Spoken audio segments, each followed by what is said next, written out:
Well, West Bengal Chief Minister Suvendu Adhikari has sparked a major political controversy with his sharp remarks on illegal immigration.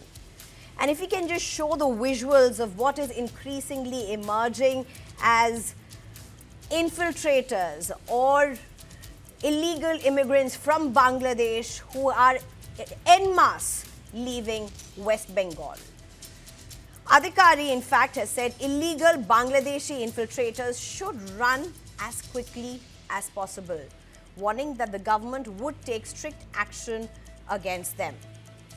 He further claimed that there was no need to send suspected infiltrators to court, arguing that the law allows police to directly hand them over to the BSF. It is the border security force to determine whether the individuals are Bangladeshi nationals or not. The comment have triggered fierce reactions from opposition parties, with critics accusing the BJP and the Chief Minister of bypassing due legal process and stoking communal tensions. West Bengal's religious demography has seen a significant shift over the decades, with border districts witnessing the sharpest changes in population composition. Census data shows that by 2011, districts like Murshidabad, Malda and Uttar Dinajpur had become Muslim majority districts, reflecting a steady rise in Muslim population share over successive decades. The demographic transition has also been pronounced in North 24 Parganas and South 24 Parganas, where the Muslim population recorded substantial growth alongside rapid overall population expansion.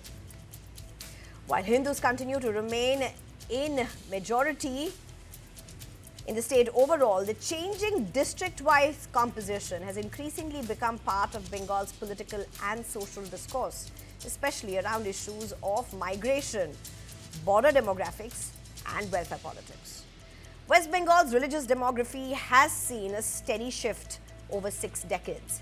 Census data shows the Hindu population share declined from 78.9% in 1951 to 70.54 or 70.54% in 2011. The same period, the Muslim population share rose from 19.46% to 27.01%.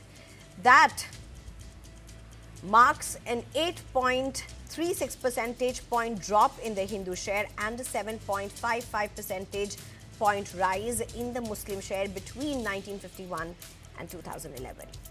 But what does this mean in context? What does this mean as Chief Minister Suvendu Adhikari gives out his clarion call, his ultimatum, Bhago, jaldi, Bhago? I'm being joined by Rohit Ray, who's a spokesperson for BJP.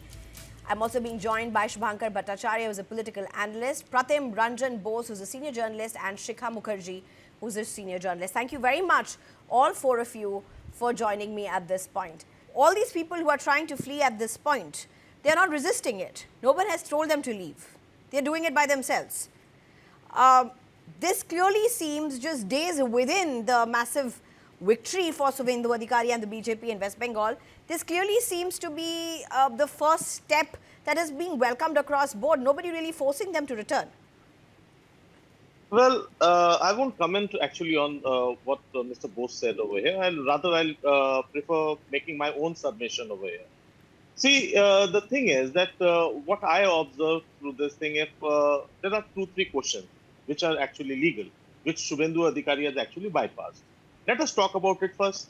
Number one, if we are talking about the 3 Ds that Home Minister, he proclaimed in between midst of the election over there. So this was detect, delete, deport. So of course, all the 3 Ds are being followed. So question number 1 is, if the SIR has delivered to the 3 Ds, then is there any need of CA and NRC any further? So number 1. Number 2, these are the same. Where is NRC coming from in this point? And what did you say? NRC See, and SIR. what? See, it is SIR. SIR has delivered, and not only has SIR delivered, but the court has also upheld its legitimacy very clearly. The court very strongly has upheld the legitimacy of SIR.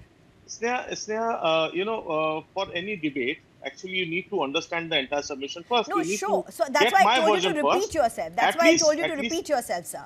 I needed to hear that point again. Okay. I'll repeat it once again.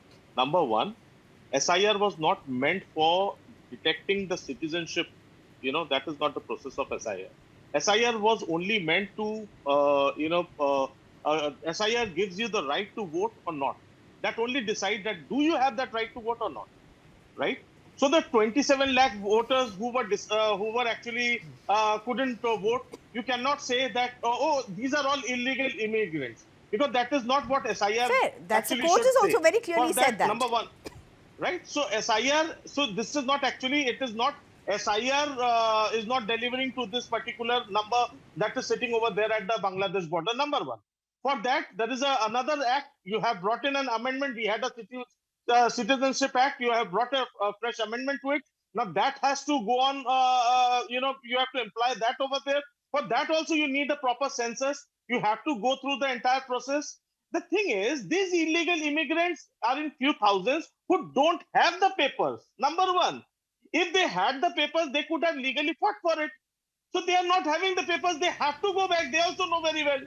They knew that if they were sitting over there, that impact was not there on the voting list at all.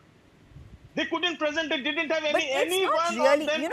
I get your argument, which is around the voters list, but we're really Right. not Second, arguing. second, No, second. it has a counter, but our discussion today is not about the voters list really.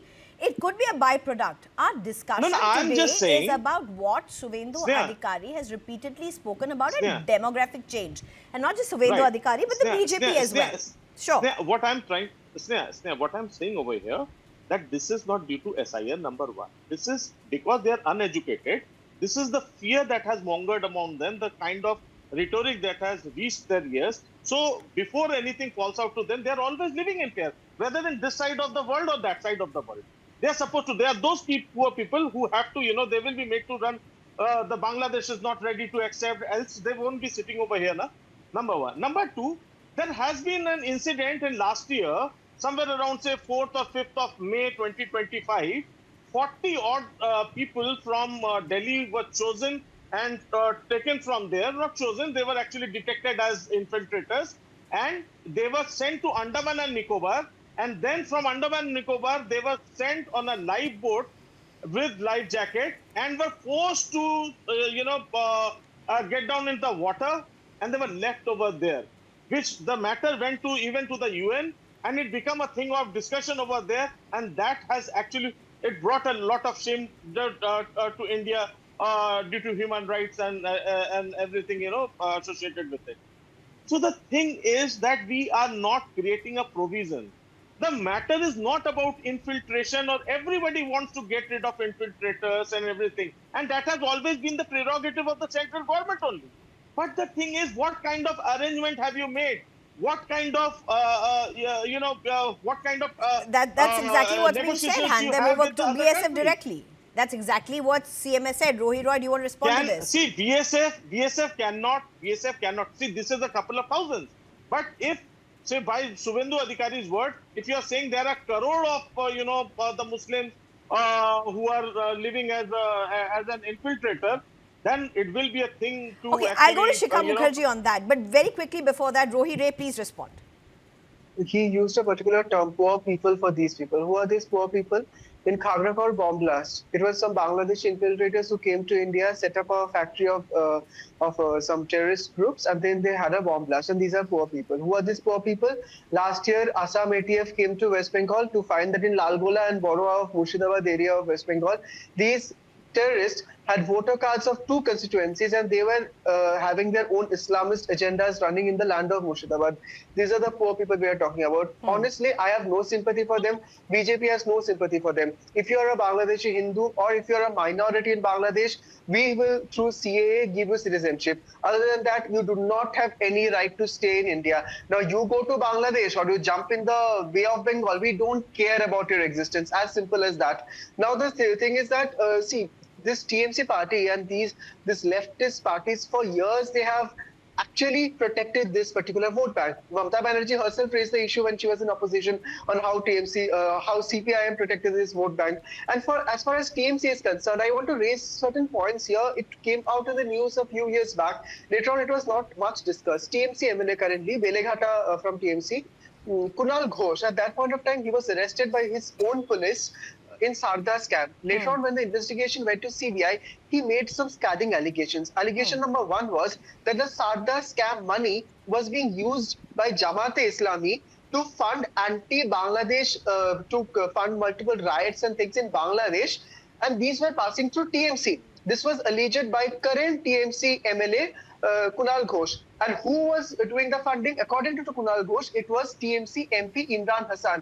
Who is Imran Hassan? Currently is not a TMC MP. But back then, he was one of the founding members of SIMI, that is the Bangladesh terrorist organization. Not only that, I just want to finish here. At that point of time, the then foreign minister of Bangladesh, and his name was Abdul Hassan Muhammad Ali, he wrote to India to investigate into how these Trinamool Congress leaders are sending large amount of money to Jamaat-e-Islami. So there's a complete racket going on through these people. These are not poor people. These are literally weeding out the resources of India.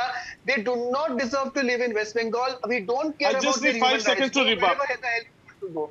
Shubhankar Bhattacharya, 5 seconds, and then I need to move to Mr. Exactly. I'm very thankful to Rohi Rai that he has taken name of Sarada and Narda.